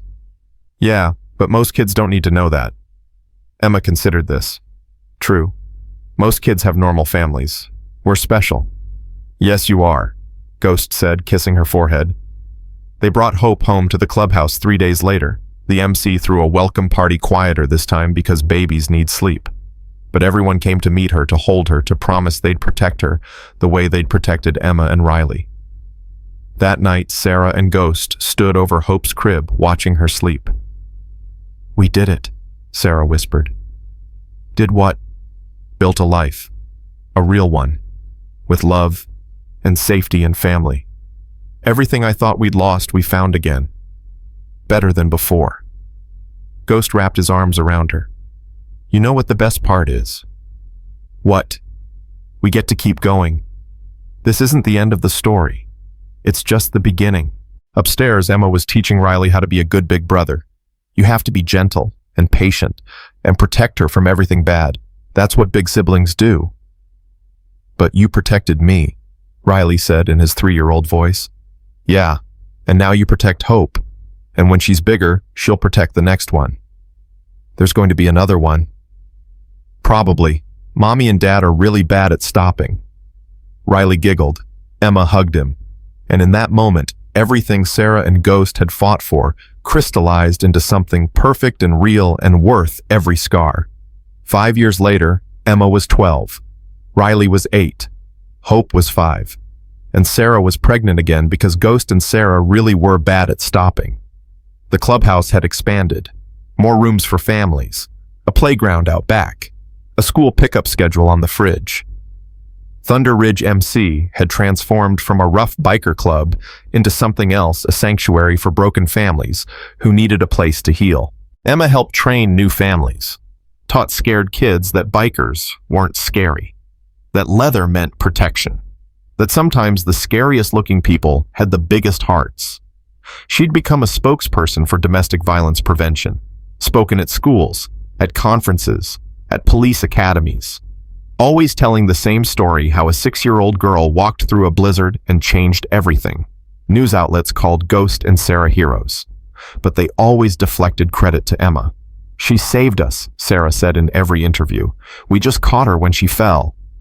The story went viral every few months, reposted, reshared, reimagined. Other biker clubs started similar programs. Other families found hope. Other kids learned that asking for help wasn't weakness. Emma's walk through the snow had become a movement. On Emma's 12th birthday, Judge Holloway came to the party. She'd retired but stayed in touch, checking on the family that had restored her faith in the system. "Emma, I have something for you," the judge said. She handed Emma an envelope. Inside was a scholarship fund fully funded through law school. Several donors contributed. They want you to become a judge someday. Someone who understands what families go through. Someone who'll fight for the children the system forgets. Emma stared at the papers, tears streaming. "Judge Holloway, I don't know what to say." "Say you'll use it. Say you'll become the person who saves the next little girl walking through a blizzard." Emma looked at Ghost, at Sarah, at her siblings and her family and her home. "I will. I promise." And Emma kept that promise. Years later, she graduated law school, passed the bar, became a prosecutor specializing in domestic violence and corruption cases, built a career on protecting people who couldn't protect themselves. Riley followed Ghost into mechanics fixing bikes and cars and anything with an engine. Hope became a doctor specializing in pediatric trauma. The baby Sarah had been pregnant with a boy named Justice became a social worker. Every single one of them dedicated their lives to helping others because they'd been helped when they needed it most. And Ghost and Sarah watched it all unfold from the clubhouse that had become a home, surrounded by the family they'd built from broken pieces.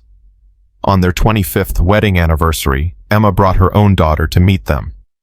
A little girl with Emma's eyes and Sarah's smile. "Her name is Grace," Emma said, "because that's what you taught me. That grace exists, that second chances are real, that love can heal anything."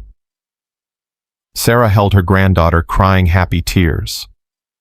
Ghost stood beside her, arm around her waist, watching 4 generations of family gather in the clubhouse. "You know what I'm most proud of?" Ghost asked. "What?" Sarah replied. "That we taught them love is a choice, that family is earned, that staying is the hardest and most important thing you can do. And they learned it, all of them," Emma overheard. "You taught us more than that, Dad. You taught us that monsters wear badges sometimes, that heroes wear leather, that judging people by appearance is lazy and dangerous. You taught us to look deeper, to see actions instead of assumptions, to measure character by choices." Ghost pulled her close. "You taught us just as much, baby girl. You taught us that courage comes in small packages, that 6-year-olds can change the world, that one desperate walk through snow can save more than just 3 lives." Emma smiled. "We saved each other. That's how family works." That night, after everyone left, Ghost and Sarah sat on the roof one more time, the same spot where he'd proposed 25 years earlier. "If you could go back," Sarah asked, "to that first night when Emma walked through the door, would you do anything differently?" Ghost thought about it. About the fear and the fights and the threats and the pain, about CPS visits and court hearings and dirty cops, about every terrifying moment they'd survived. "No, I wouldn't change a single thing, because all of it, every hard part, every scary moment led us here, to this family, to this life, to you." Sarah leaned against him. "Me neither. I'd walk through it all again, because the destination was worth the journey." They sat in comfortable silence, watching stars appear over Denver, thinking about the little girl who'd stumbled through their door 7 years ago, and given them all a reason to be better. Emma was right that first night. Bikers do protect people. But what she didn't know then, what took years to understand, was that sometimes the people needing protection were the bikers themselves, broken men who'd forgotten how to be gentle, who needed a reason to fight for good instead of just fighting. Emma gave them that reason.